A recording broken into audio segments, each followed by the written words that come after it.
Breaking Up with Addiction is proudly supported by experts you can trust. Kindbridge Behavioral Health, safe, non-judgmental counseling just a tap away. Visit kindbridge.com/appointments and start getting the help you deserve. Welcome to Breaking Up with Addiction. I'm Gwendolyn Boyd McGee, a licensed professional clinical counselor. And I'm Corinne Wright, certified recovery and executive coach. Have you done your homework? Something tells me you may have. So let's dive into a recap.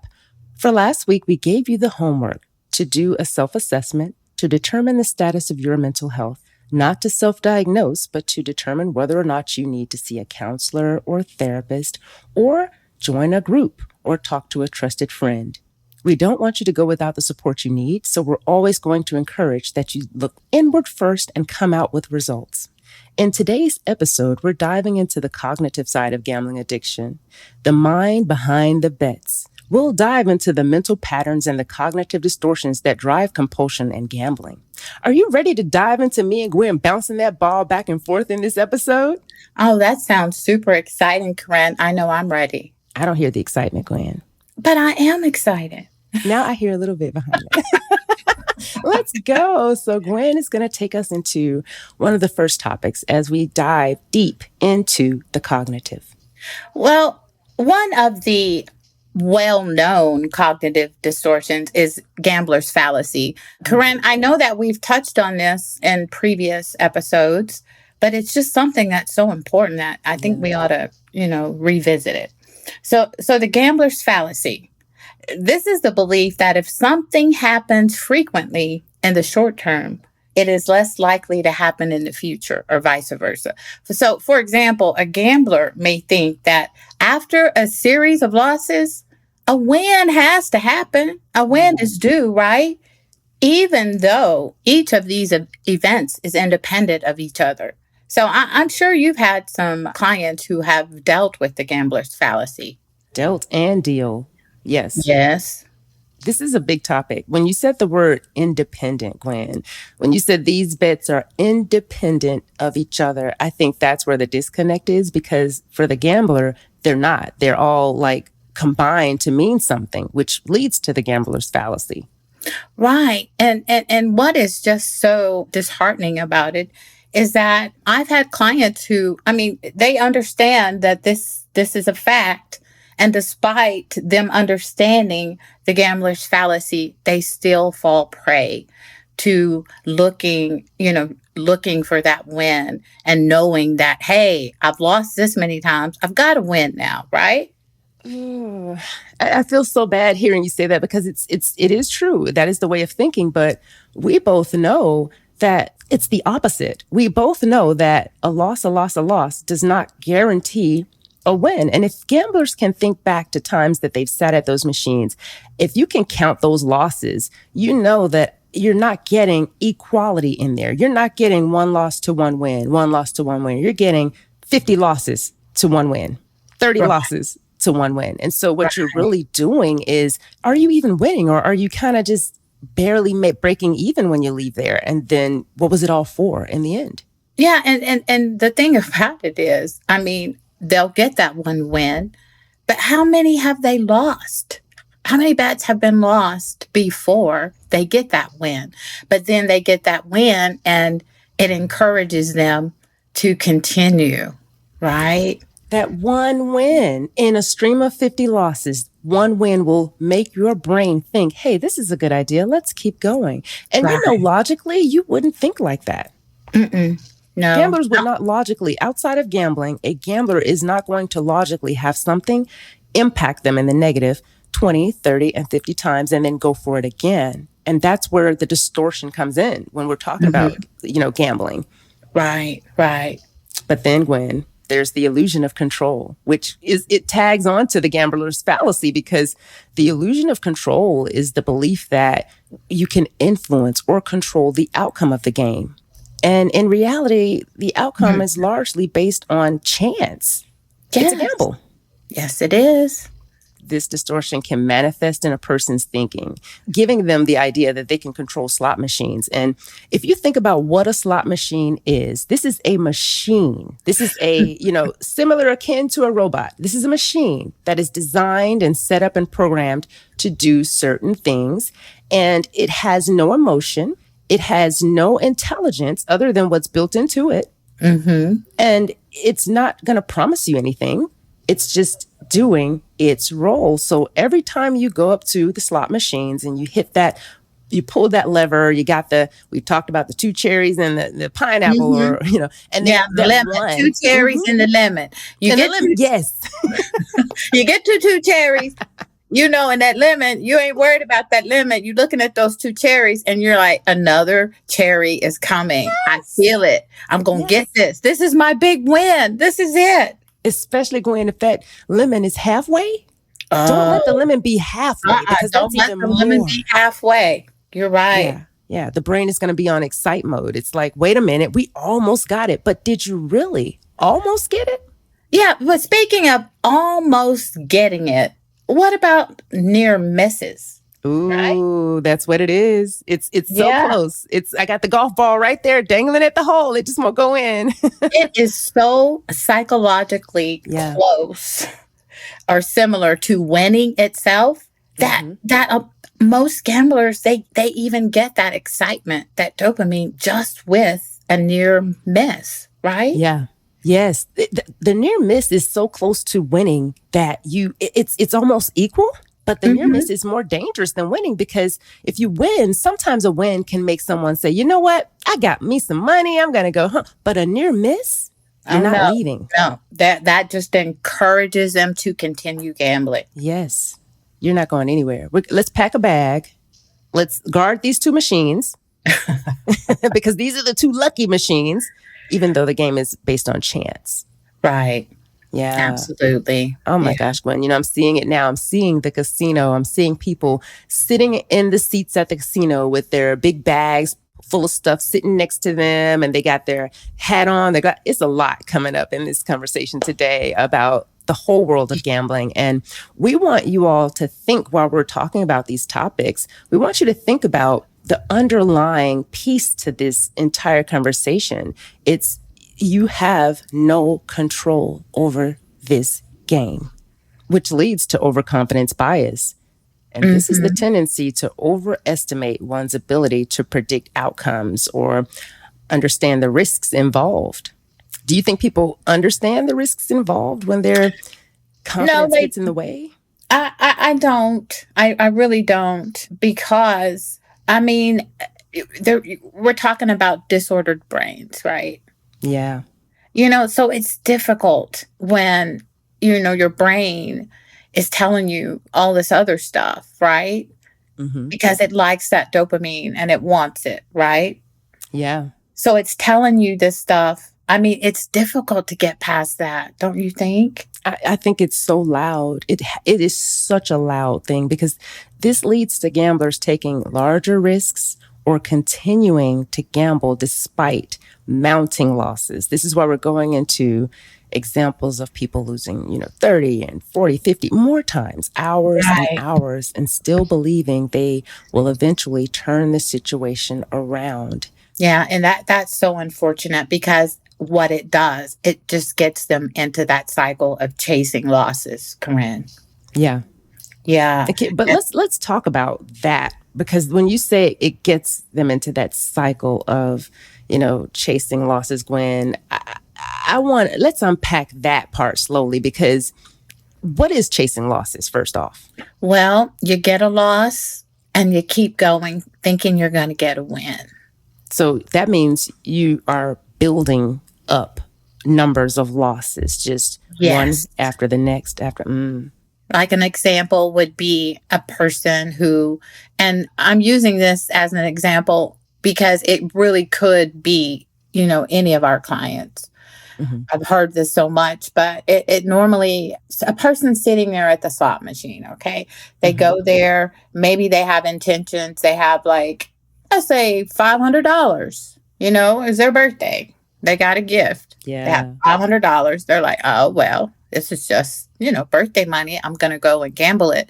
Well, they get there and, they're working that machine, putting that money in there, putting that money in there. And right when they get to maybe about 450, they get a win. It's just a small win. Mm-hmm. So they keep that in there. They don't want to take that out.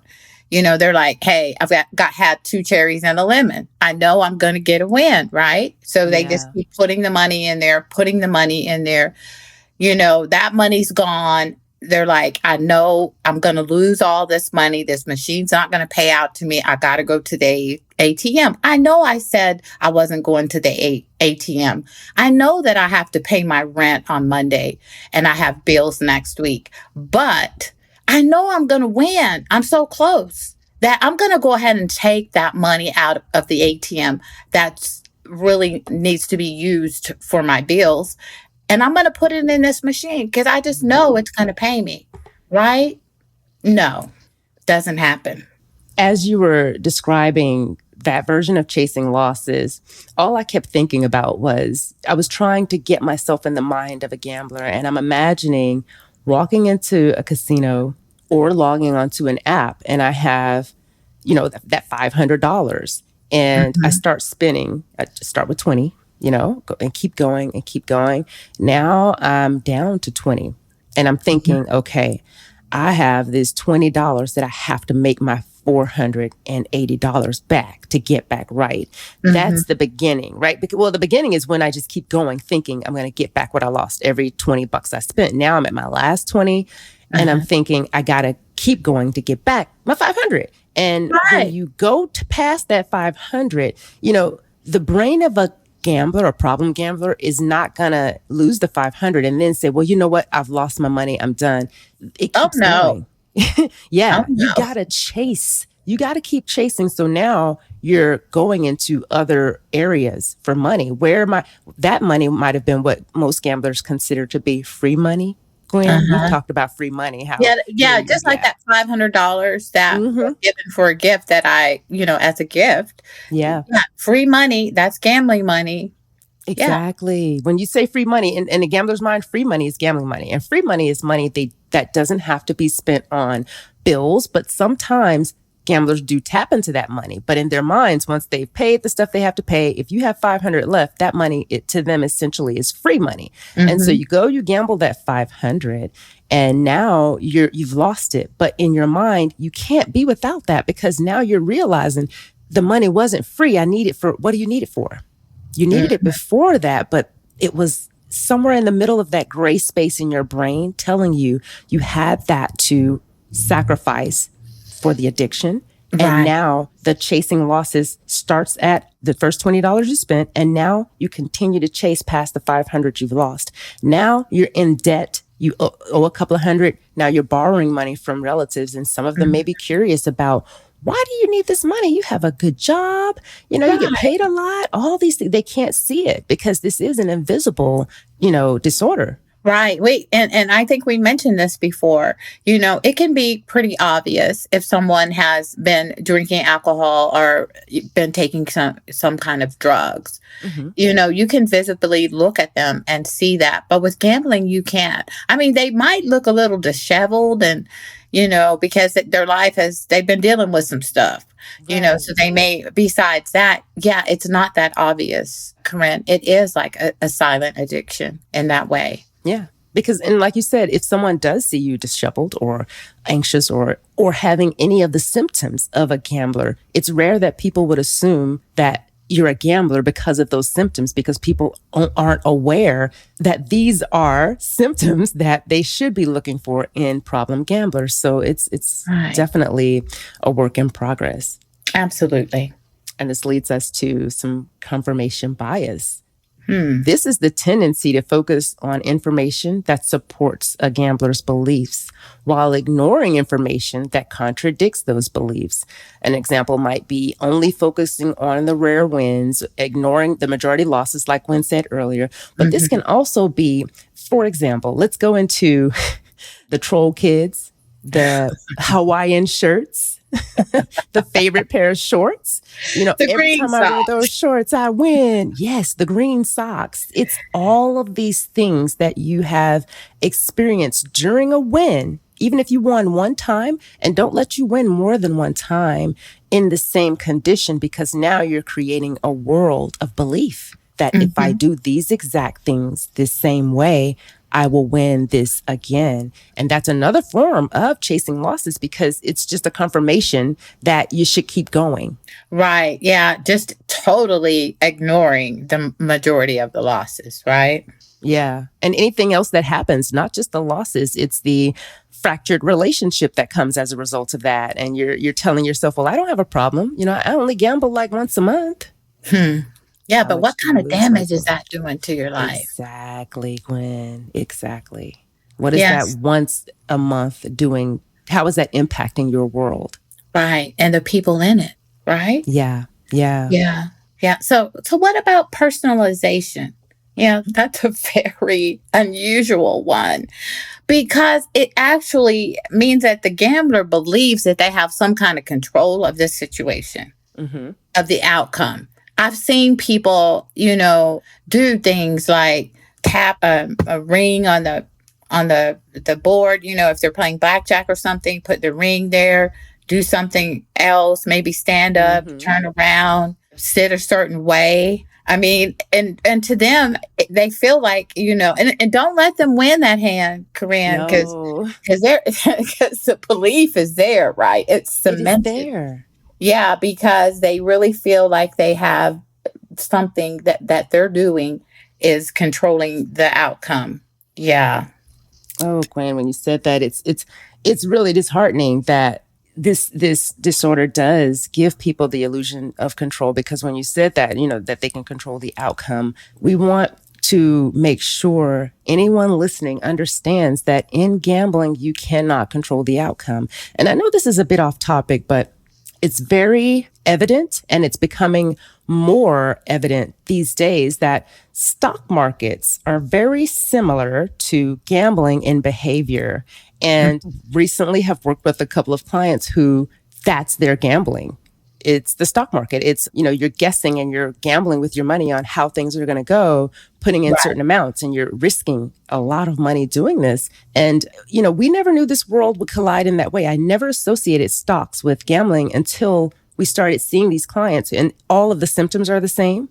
Everything around what they're doing is the same, and they're coming here. It's ruining lives. It's because you're playing with money that has a destination.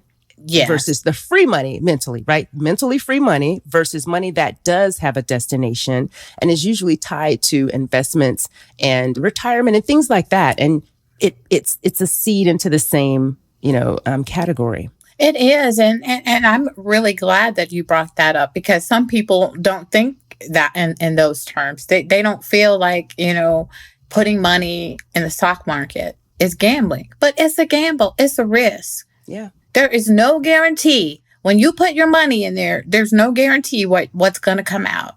Exactly. It's risky. It's a risk. It is risky. It is risky. And we're not saying not to invest in stocks. We're just cautioning you to keep an eye out on your behaviors in stock market. Yeah. I mean, nothing against that. I mean, I have investments, but I'm not on there doing a lot of day trading. I think the day traders, those are the ones who, suffer the most with this. Yeah. Because there is so much action all the time. Exactly. And just think about, about their brain and about how those pathways are being set off and, and exacerbated with all this stuff going on, with day traders. Yeah. It's such a rush. It's a rush. And then they have groups. You have groups of people who will be in chat rooms together, helping each other, keep up to date with these trades. So it's a very dangerous avenue unless you are someone who has the ability to manage it, just like the people who can go into a casino and, gamble a certain amount and walk out and not feel any connection to what just happened. They're not losing much. They spend their 50 and they're out, or their budget of whatever they've budgeted to go in there. It's just a game to them and they can disconnect from it. But it's the same in stocks. It's like, if you have the same background that we've talked about in previous podcast episodes, if you have the same mental health concerns or disorders, if you have other co-occurring things going on with you, the stock market could be as equally dangerous as gambling. Absolutely, Corinne. You're right. But there's a flip side to some of this, Gwen, and that is catastrophizing. Yeah. This is a cognitive distortion that causes individuals to perceive a single loss is a disaster. This is kind of opposite of what we've been talking about, but it has the same impact because when these distortions kick in and you see this gambler who has this single loss, and it depends on what that loss means to that gambler because every gambler is gambling for different reasons. Escape. It could be a money situation. It could be boredom. It could be a million things. But in this case, this could lead them to gamble more in an attempt to recover their losses because of how impactful or how big a disaster they're catastrophizing with this event. And it's just a small loss. And what's just awful about it is that they can take this little small loss and it end up being extremely large once they start spiraling and they feel like there's no way out. Yeah. Because this can indeed spiral them and escalate into the cycle of addiction. Because I couldn't imagine, Gwen, if I was someone from another country, I'd never been in a casino or never heard of gambling. And I go with my friends and I'm a modest person with my money and someone gives me, it's my birthday. So I have all this money and I'm like, yeah. And I'm like, oh, I take my $100 in there. And $100 to me, I'm describing a person who's not from here. You're coming in, you have this money and you're thinking, I know what I'm going to do with this money, but I get to go and gamble. And you gamble that money, but you're also moving here. So you have responsibilities, you have rent to pay, all this stuff going on, and you lose that money.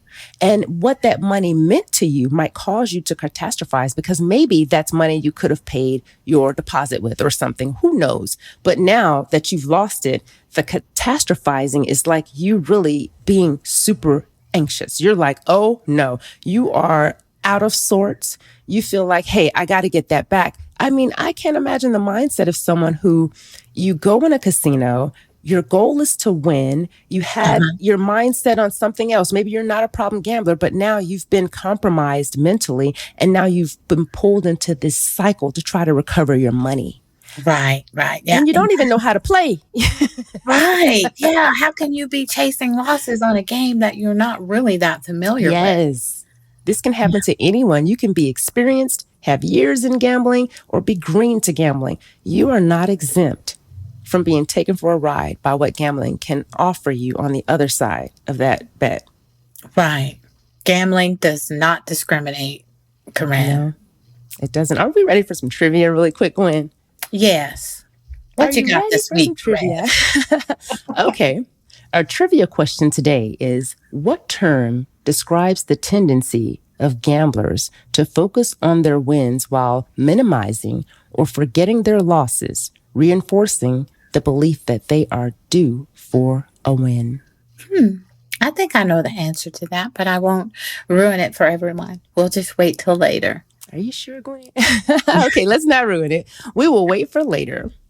But Gwen, I would love for us to talk a little bit on how the brain reinforces gambling behavior.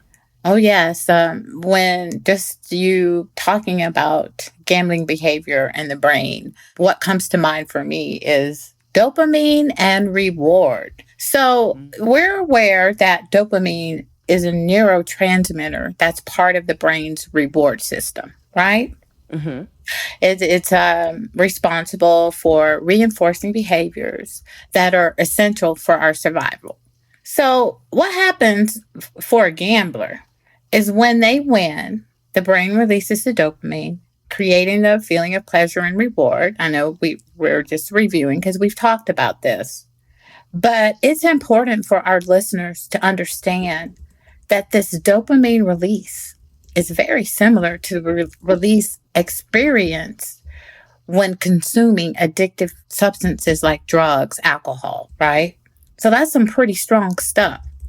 Very. I know when you and I talk about this stuff all the time, but usually when we're doing these episodes, I'm imagining and just hearing you say that is strong. Yeah, that's strong. That's very strong. Anything that has the power to cause action is strong. Absolutely. Yeah. So actually, the dopamine release reinforces the gambling behavior, and that is why it keeps going on and on and on. And that is why most people do need help with abstaining from gambling, because that dopamine, it is that strong.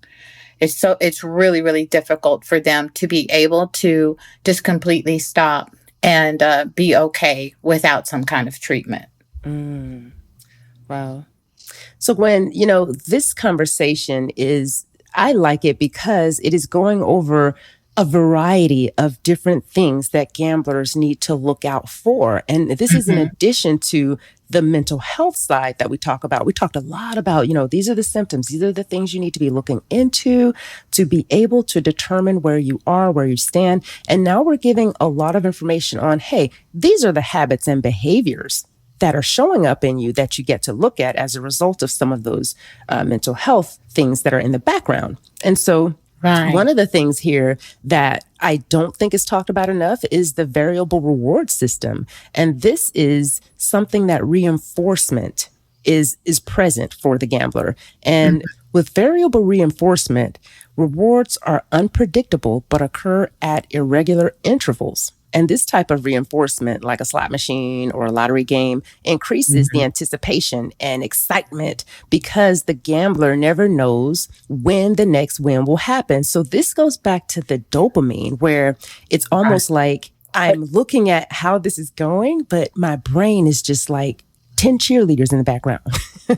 Right. Because, the brain is still getting some pleasure. So, that's what it's seeking, right? Exactly. And with this, the unpredictability of the reward creates a powerful reinforcement loop. The brain releases dopamine in anticipation of the potential win. It's like just the idea of winning. You know what that's similar to? What is that similar to? Well, actually, it's similar to a lot of things, but I'm thinking about, have you ever been to you have, I'm sure, the fair? And they have roller coasters and rides, and you're in line to get on that ride, Gwen. You haven't got on, but you see the ride. Right. You see the other people having fun. And you see them having fun, screaming, and you're just like, you're anticipating the feeling you're going to get from being on the ride, and you haven't even got on the ride. Right. Yeah, that's the brain doing that. Yes, it is. And then there's the reward pathways and addiction. And, this is interesting. Gambling activates the brain's reward pathways, particularly. When it comes to a person's gambling brain, it's similar to other pleasurable experiences like intimacy, something like that ride we just talked about. It's like the pleasure center. It's the brain's pleasure center is that world. It's like Candyland up there. And over time, the game Candyland with the candy canes, all the bright colors. But over time, the brain starts to associate gambling with reward, not just the activity, but reward. And this can lead to compulsive need to gamble. That makes sense. It does make sense, but it doesn't make sense. It does and it doesn't, Gwen. But I want you to share a little bit. Remember that video, the guy and the gumball machine? Right. He goes up to this gumball machine, puts a quarter in, gets one piece of gum. Right. The brain is satisfied, but you go in with that one quarter and you get 2 pieces of gum. The brain's going to be real excited about that. And now you want to put another quarter and see if you get more than what you got. That 2.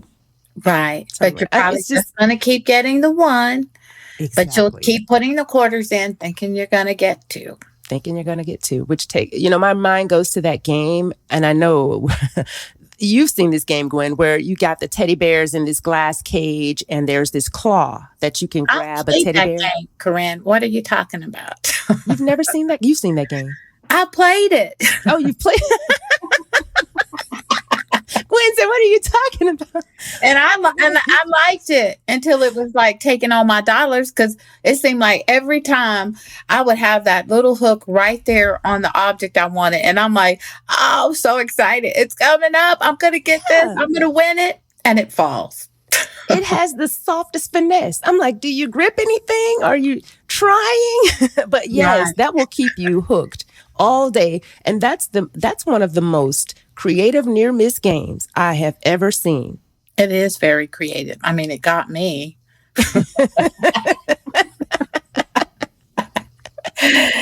But you want to shake the machine and just get a bear. Right. But yeah, Gwen, much more to discuss on these topics today.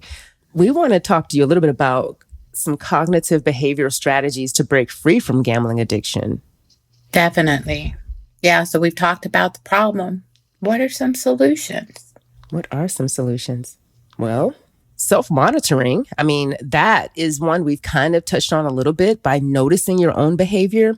All of these things we're sharing with you, there is literally, a list of things here that you can just take and bullet on a sheet of paper just to notice, do I have these behaviors? And it's not to judge yourself if you do.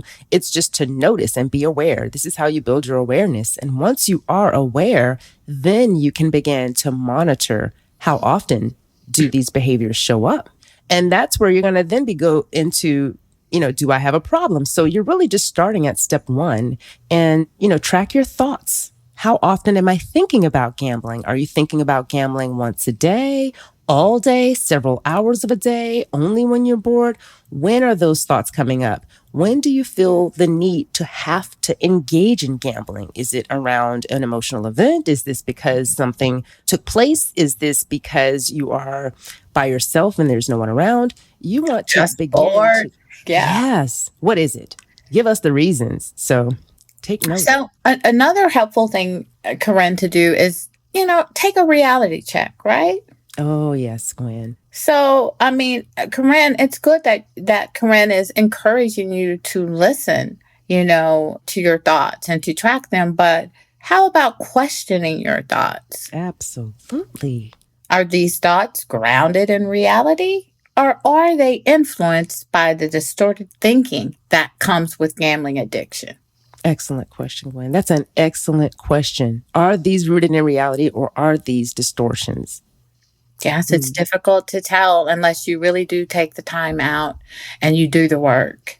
And just as Corinne encouraged, track your thoughts and do some self-monitoring. When you how many times do you have these gambling thoughts? What happens prior to that, right? Ooh, Maybe yes. even, finding out, being able to identify what triggers these thoughts could also be helpful. I want to go back to this. We've talked about this before too. If you're not someone who journals, please don't be afraid to start, because that is an excellent way and an excellent place to be able to refer back to the things you're tracking and keep tabs on what's happening with you and your growth over time. And if you don't want to journal, you can keep notes in your phone locked on private, but write this stuff somewhere. We don't want it lost just floating in your head as thoughts, because there's so much other stuff in your head that's competing with these thoughts. It would be hard to be grounded in what's really happening. Right, Corinne. And I do really encourage the journaling, because, not only will they be able to utilize it to go back to it to kind of to track their thoughts and their feelings, but it's also very therapeutic, journaling, being able to kind of maybe vent out some of the things that you're feeling and some of your thoughts that way. And it can also help you to kind of organize those thoughts. Absolutely. Absolutely. Get organized, y'all. Yes. So I guess we're ready for some trivia answers, are we? I'm ready. Okay, so the question was, what term describes the tendency of gamblers to focus on their wins while minimizing or forgetting their losses, reinforcing the belief that they are due for a win? The answer is selective memory. Yes. Gamblers may focus on the wins and overlook and forget the losses, leading to the belief that they are on a winning streak or due for a win, even when the losses outweigh the gains. That part, Gwen, about winning streak. even though the losses outweigh the wins. wins. Well, I have to be honest, Corinne, and tell you that I haven't had a client who had more wins than losses. Gwen, I hate to break your heart, but I'm in the same boat. Okay. Yeah. No, I haven't. Have I ever met a gambler who has won more than they lost. Right. Me neither. Do you know what time it is, Gwen? Yes, I do. It's time for homework. Homework. Yeah. And Corinne, I really like our homework this week. So listeners, we would like to encourage you to find a coping strategy that you can utilize to help with intrusive thoughts. How about that? So I love it. I want to also provide them with some examples to assist them. So one thing could be mindfulness. And mindfulness meditation can be really helpful with kind of focusing your thoughts and kind of getting some peace. It stops ruminating thoughts, things like that. Mm-hmm. Grounding. So, one of the most popular grounding methods is the 5, 4, 3, 2, 1. But there are others, Corinne, that people can also use that may work better for them. But really, the grounding this way is like engaging your senses by focusing on your surroundings. Okay. Mm. So distraction, by using this method, you engage in activities you enjoy, like hobbies, exercising, maybe some socialization, to redirect attention from your intrusive thoughts, and you're more involved in whatever the activity is. But it's distraction. Gwen, that is excellent. I want to just get in there for a second with this one, because hearing you say that, I want people to understand how powerful that statement is. I'm working with a male client right now who is using exactly that to navigate his time throughout his workday. And it has been working for him because he has specific things that he has already sought out to be those healthy distractions. And by him applying them, he has been successful. So I think sometimes when we say these things, people hear us and it's like, yeah. But really hear this homework assignment, because these things are so powerful and they have the same amount of power and influence to pull you away from the addiction as the addiction has to pull you into it, because we're seeing it work for people when they apply it. Yes, absolutely, Corinne. I'm so glad that you were able to provide that example. So to continue, how about thought stopping? This is when a thought arises, you mentally just say, stop in your head, or no. You're just like, you're resisting it. You're not accepting it. So that's called thought stopping. So challenge the thought. How about that? Question the validity of this intrusive thought, and then remind yourself that it's not a reflection of reality. So that's the homework. And I think that it's going to be really helpful for our listeners to engage in this, because not only whatever coping skill or strategy they find that's helpful for them, not only are they able to use it for intrusive thoughts, they could be able to use it for lots of different things. Yeah. And in various situations. Yes. Please join us for our next episode, when we will have a special guest, Dr. Daniel Kaufman, aka Dr. Gameology, and he's going to be talking all about dopamine, gambling, and gaming. Addiction doesn't define you, and breaking up with addiction doesn't have to be a solo mission. Kindbridge Behavioral Health offers safe, non-judgmental support anytime from anywhere. Visit kindbridge.com/appointments and start getting the help you deserve today.